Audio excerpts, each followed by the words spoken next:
Today is Saturday, October 2nd.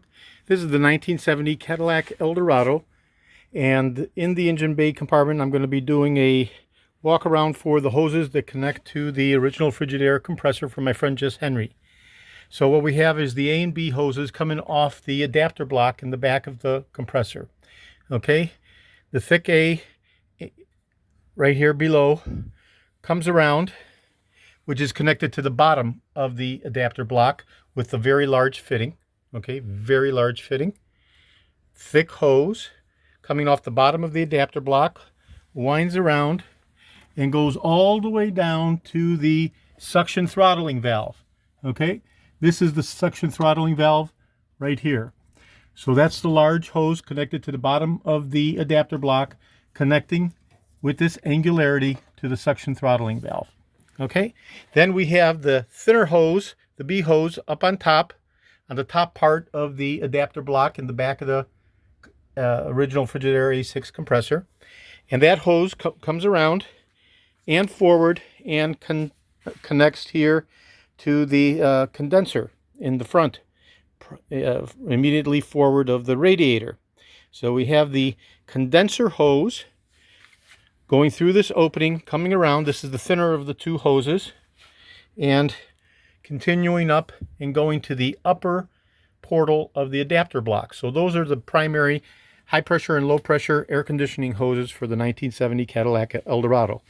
Not to be confused with the large diameter hoses that come off the radiator that are connected with a C-clamp. Okay, these large hoses that are connected with C-clamps connect to the radiator.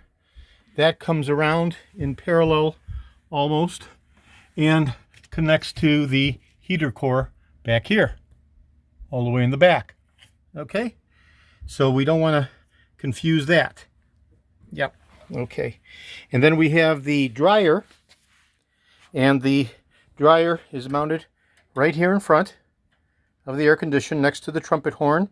And we have this tortuous curvature metal fitting, very thin tubing coming around, connected to the hose, and that goes back all the way back, connecting to the small capillary valve in the back, immediately adjacent to the evaporator housing. This is the evaporator housing. So the evaporator housing is this fiberglass box. This is the vacuum master switch that initiates the power to the blower motor. Okay, and this fiberglass box houses the evaporator. Okay, and immediately adjacent to that is this reduction valve with the capillary tubing that the dryer hose connects to. So we have the dryer hose and we have the high and low pressure hoses, as we've previously discussed, connecting to the condenser and to the suction valve in the back. Okay, so that's how the air conditioning configuration is for the different hoses. And if you have hoses that don't have any large metal fittings such as this or this, then they're not the original air conditioning hoses. Okay, because the air conditioning hoses will have these fittings, as a C-clamp will not suffice and hold the pressures of the air conditioning circuit. Okay, this is George in Florida. Today is Saturday, October 2nd, and this is from my friend Jess Henry. Thank you very kindly.